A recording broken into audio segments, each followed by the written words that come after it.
line. Let's see if his determination pays off. Dancing the samba, Tom DeLay and his partner Cheryl Verne.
And they said I was crazy.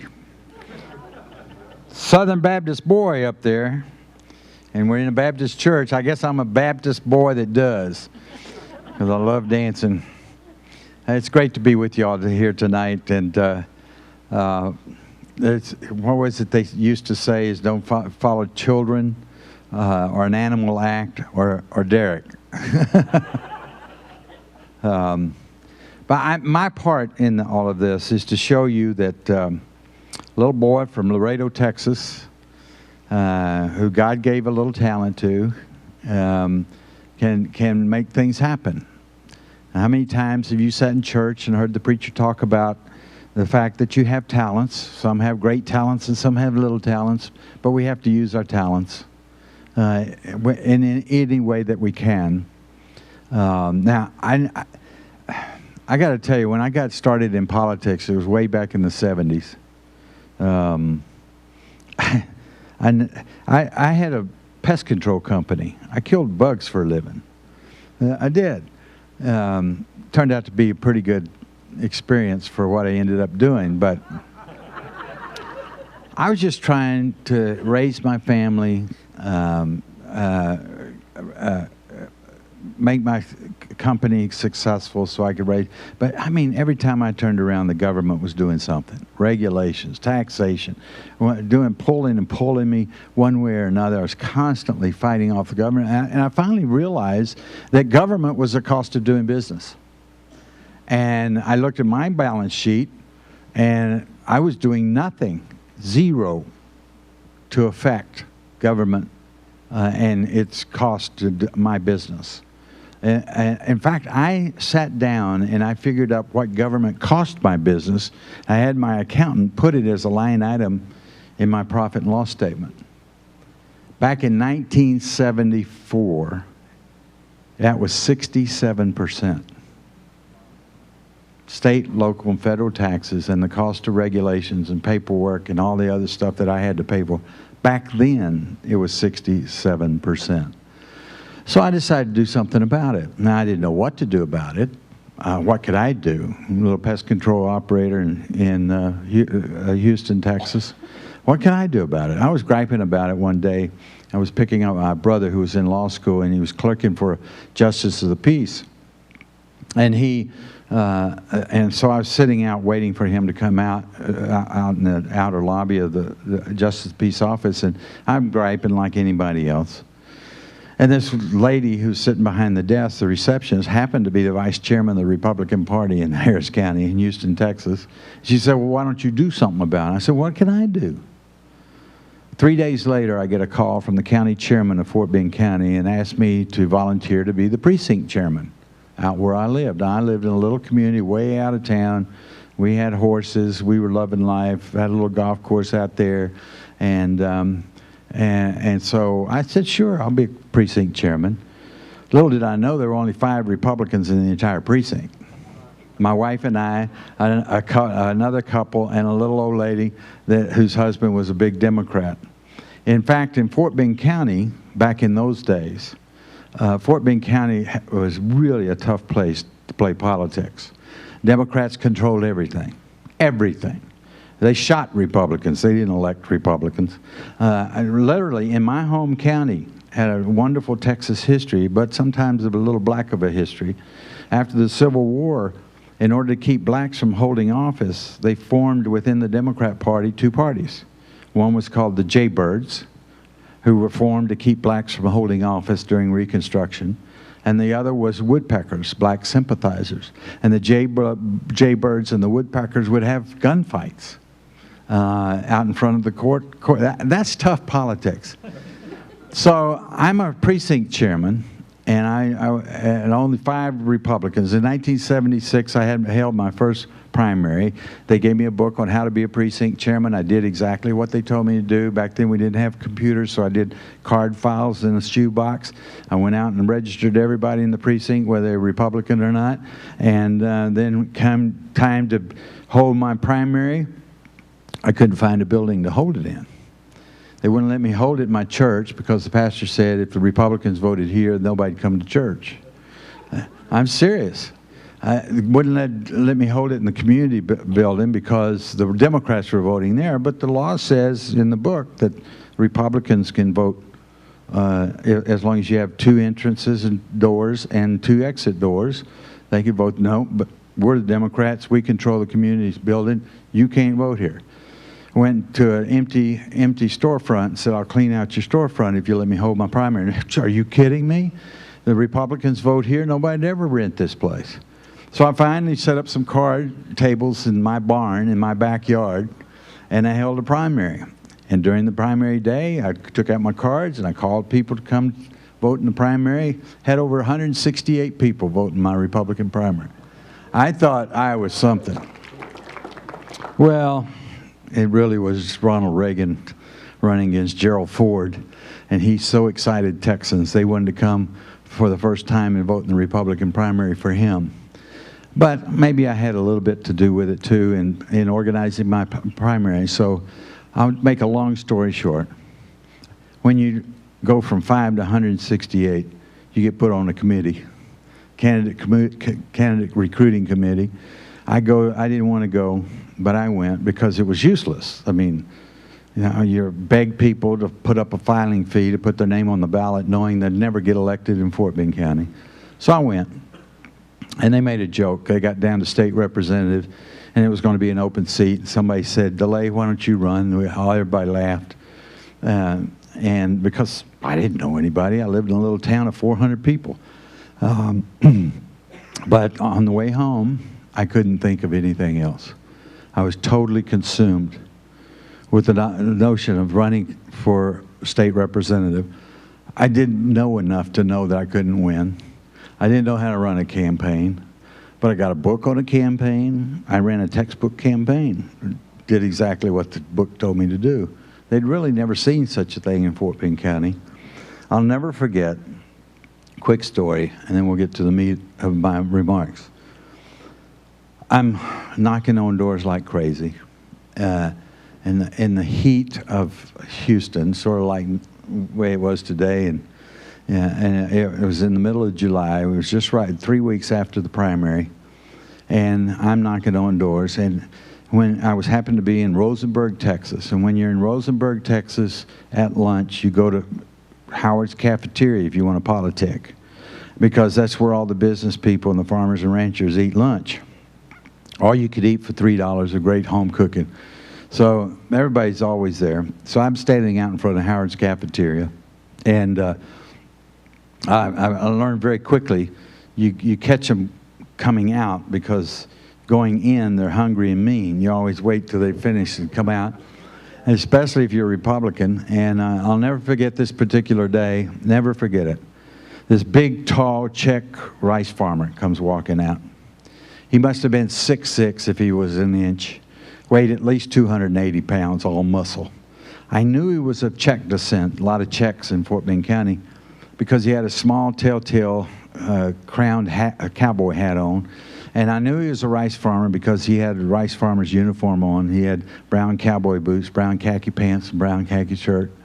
And I walked up to him and said, "Hi, I'm Tom DeLay. I'd like to talk to you about your vote. He looked down at me and he said, now, wait a minute. Wasn't that election about 3 weeks ago and Larry Wilkinson won that?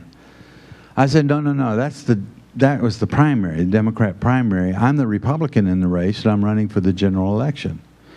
Well, that did take him aback. He'd never seen a Republican before, much less an idiot admit they were Republican in Fort Bend County. There were still jaybirds around then. And so I waited him out, and he looked me up and down. He said, I want to tell you something, boy. It'll be a cold day in hell before a Republican wins in this county. As God is my witness, Election Day, November 1978, was one of the coldest days on record, and I got elected.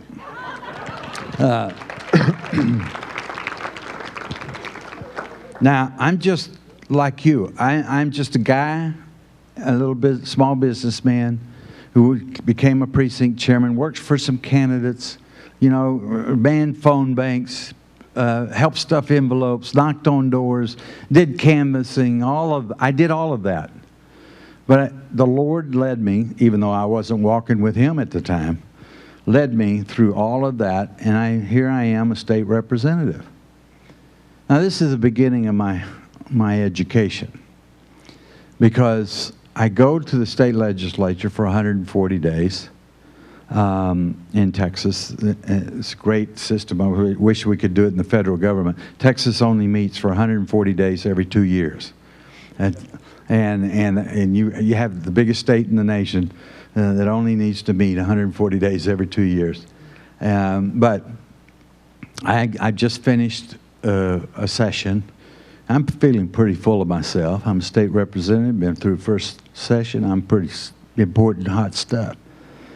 I come home to my Rotary Club the first time after the session, and the program just turned me inside out. The program was a bunch of high school students who was taking an extracurricular course put on by another guy named Skousen and learning the Constitution. After school, they'd study the Constitution and how it applies to them. Not just memorize the preamble, but really going through the Constitution and how it applies to their lives.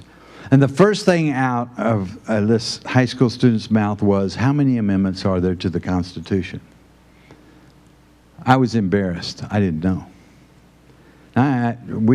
We had better education back when I was going through public schools than you do now, because we actually had civics where you try to study the government and its Constitution and that kind of stuff.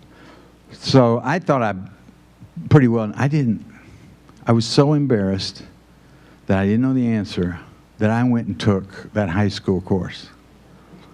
And I started from that day forward studying the Constitution. Now this will come to play in just a minute, and you'll get it all in just a minute. At the same time, I served 3 terms in the state legislature, and in 1985, my predecessor in Congress decided to run for the United States Senate. I didn't want to go to Washington. I loved the state legislature. I loved it so much, it was almost ruining my marriage. A lot of drinking, a lot of carousing. I really got into all that you think about in the legislative stuff. I was the most self-centered jerk that you could ever have met. I'm not much better now, but I was really lost. Well, it was time. The congressional seat opened up. I didn't like who was running, so I ran for Congress. I had 6 opponents, and I beat them without a runoff. I got 53% of the vote and beat them without a runoff. So I'm going to Congress. It's pretty amazing. You think I wasn't full of myself then? I'm going to Congress. I wasn't in Congress 3 weeks. I get a knock on my office door. And it was a guy, another congressman by the name of Wolf, Frank Wolf. He had this little ministry. He tried to save the families of the members of Congress. And so he's knocking on my door. I'm a freshman. He's a senior member. I can't turn him away. And he says, can I show you? I want to talk to you about your family, and I want to show you a video. And the video was James Dobson called Where's Daddy? And everything bad that Dobson was talking about was me. And I broke down, and then he invited me to come to a Bible study that's still there, run by Christian Embassy, which is an offshoot of Campus Crusade for Christ. And within 4 months, I came to Christ in 1985. Yeah, praise the Lord. And I started walking with him. And it took from 1985 till 2006, the Lord getting a hold of me in many, many different ways. And I walked with him. Now, there was another cold day in hell. It was called 1994, when the Republicans, people like Newt Gingrich and Dick Armey and Bob Walker and Tom DeLay and others came together, and we formed this strategy called Contract with America, made it a national issue. Of course, they all laughed at us, said it'd be a cold day in hell before the Republicans ever would get the majority. They hadn't had it for 60 years. And yet, in 1994, the American people put us in charge, and Newt Gingrich as Speaker of the House. I was Majority Whip. It was my responsibility, and I was sitting in the leadership. It was my responsibility to put the votes on the table to pass the Republican agenda. We were very proud of what we were able to accomplish over time, but at the same time, as I was walking with Christ and learning and understanding what my role was to play, that I was going on a dual track and a parallel track all at the same time. I was standing unashamedly for Jesus Christ in many different ways. Back in those days when we had the majority, I would hold lecture series where I got to know Dr. Bill Bright, who wrote a book that set me on fire called Red Sky in the Morning, which basically is God created this country, and he created this country to spread the gospel so that we would be affluent enough that we could spread the gospel around the world. Also about Bill Bright, was calling for an awakening, a spiritual revival in this country. He spent the end of his almost 20 years, the end of his life, begging God and praying to God and doing 2 Chronicles 7:14, just begging for an awakening and a spiritual revival in this country. He fasted for 40 days every year for 9 straight years, calling for, and I got involved in all of that. I would hold another book to set me on fire was Chuck Colson's book, How Now Shall We Live. Taught it in my church 6 times actually. This is about worldview and what you believe in, and standing up and fighting for what you believe in, how you can do that. And so I started holding lecture series. And with Chuck Colson, we would bring in all the great minds that was in that book that were still alive and come and lecture the members of Congress and lecture the staff of Congress. And I am constantly urging our members of the House and the Senate to study the Constitution, to focus on the Constitution, focus on God, and focus on the Constitution. This is my entire career. Now, while I'm doing all of that, many more, and I'm running out of time a little bit because I want to really get to the point of all this. While we're doing all that, the left just wanted to take me out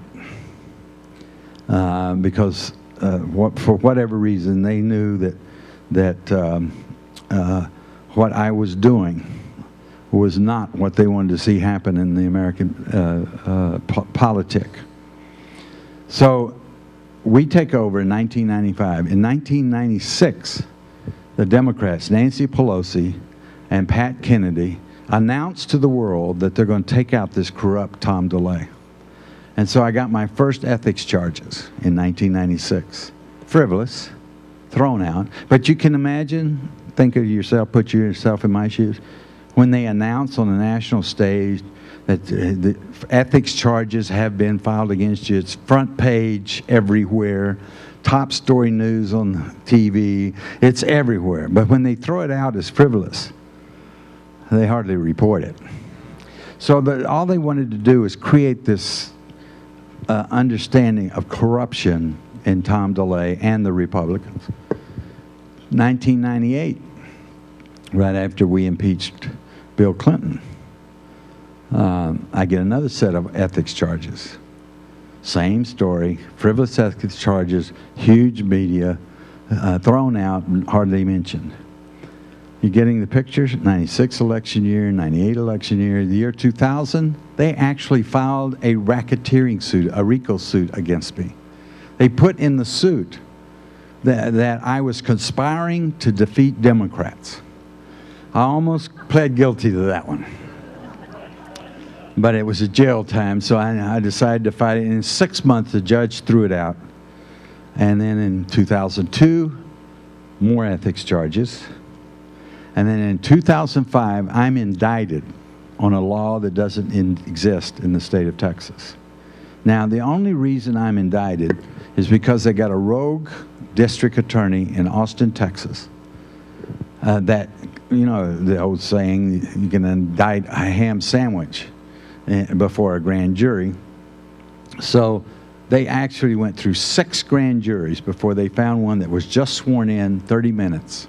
Hadn't even been through orientation, to indict me on the last day of the statute of limitations. And they indicted me on a law that doesn't exist in Texas. Because money laundering to violate the election code, there is no such thing in Texas. But I'm indicted. All they wanted was the indictment, because the Republicans, stupidly, when we took over in 1994, or 95, had a rule, changed everything in the House, all kinds of reforms and stuff. And one of the reforms we had is if a leader is indicted, he has to step aside temporarily. So all they had to find is a rogue DA to indict me, and they knew they'd get rid of me, and they did.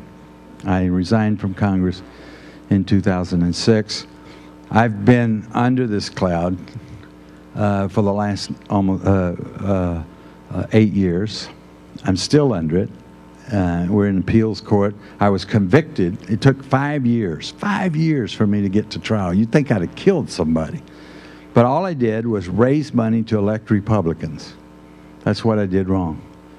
And we took over the legislature in the state of Texas for the first time in 150 years because we had an effort to redistrict and did a lot of other political stuff for the Republicans to gain the majority.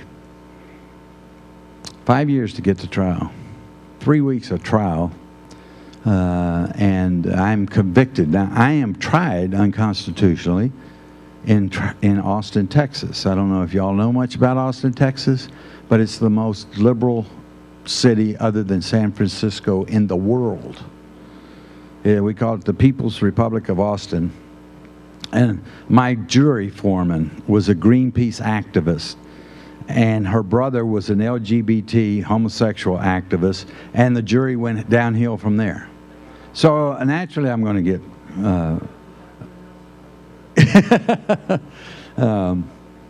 So anyway, I'm convicted in Travis County. I wasn't even tried in my own hometown or my home county, and then I appealed that, and I was totally exonerated last September. Yet the prosecution came back. What happened to double jeopardy? The prosecution came back and appealed to a higher court, and I'm sitting there right now, 8 years later. 8 years. Now, I got to tell you something. I have praised the Lord for every one of those years. I've praised Him for what I've gone through, because I can tell you, because I walk with Him every day, it becomes very real that He will never forsake you. That He will... It becomes extremely real that He truly is a fortress and a refuge, and He will protect you. And if you put on the armor of the Lord, nothing can touch you. No man can touch. No Democrat, no Nancy Pelosi, nothing can touch you. I have walked in such incredible peace and a wonderful joy. I'll tell you a very quick story. Right after I was indicted, Now, I'm walking with the Lord, and I'm full of peace. But right after I died, my prayer was, Lord, I really feel a sense of peace here, but this joy thing I'm having a little trouble with it. Can you help me here? Now, usually, by then I was the majority leader, which is right next to the speaker.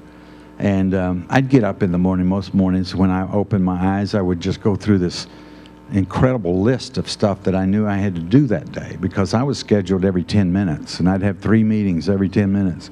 And I just, for 12, 14 hours a day, I'm just moving and moving and moving. But this one morning, because I was asking him, my eyes open up, and I'm laying there, and for an hour and a half, a list of every prayer that I had prayed and every answer to that prayer, to the point that you had to pull me off the ceiling. Of such joy that I experienced from the Lord Jesus Christ.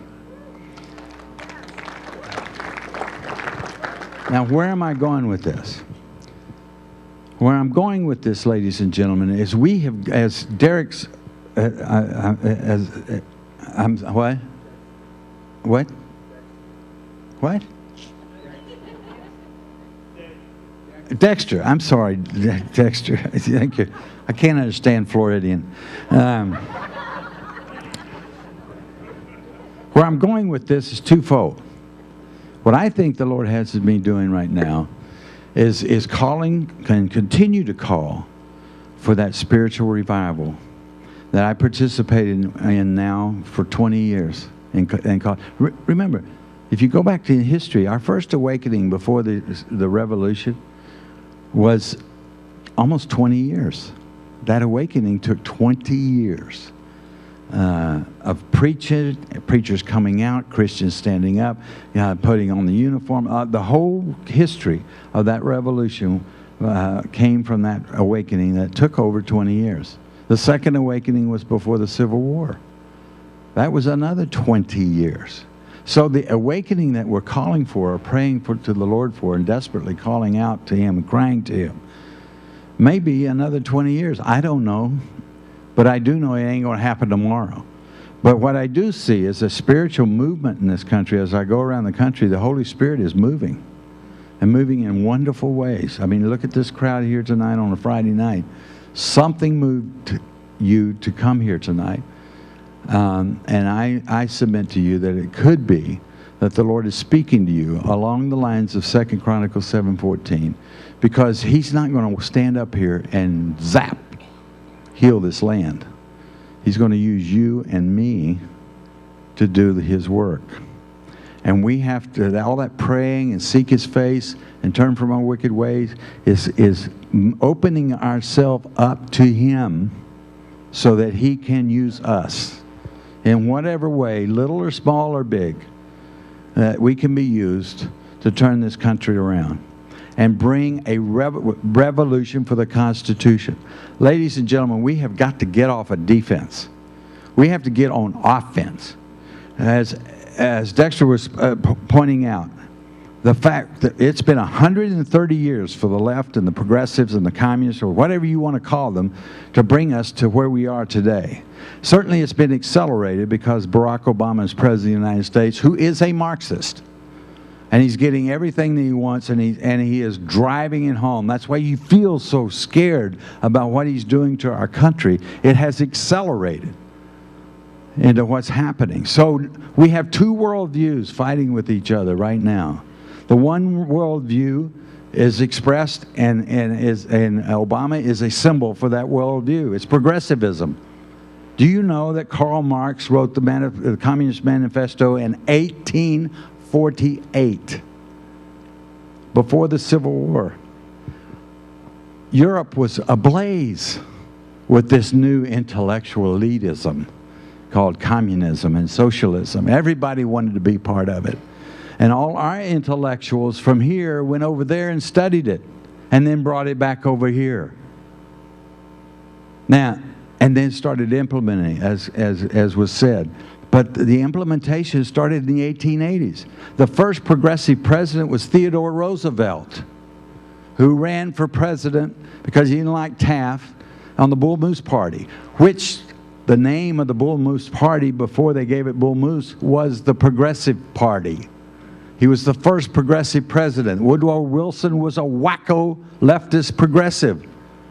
And then you go on through FDR and LBJ, and systematically bringing us to where we are today, where we are losing this country because the progressives have been winning, and we have not been standing up for Jesus Christ unashamedly and for the Constitution of the United States. What does that mean? What does it mean to be on offense? It means you have to be involved, and you have to demand. And when you're elected, you call on your elected official to stand here just like I'm standing in front of you and ask him, how many amendments are there to the Constitution? How much do you know about the Constitution? How much do you know how that applies to the votes that you make and the statements that you make to my life? How does it affect us? What is the worldview of the Constitution?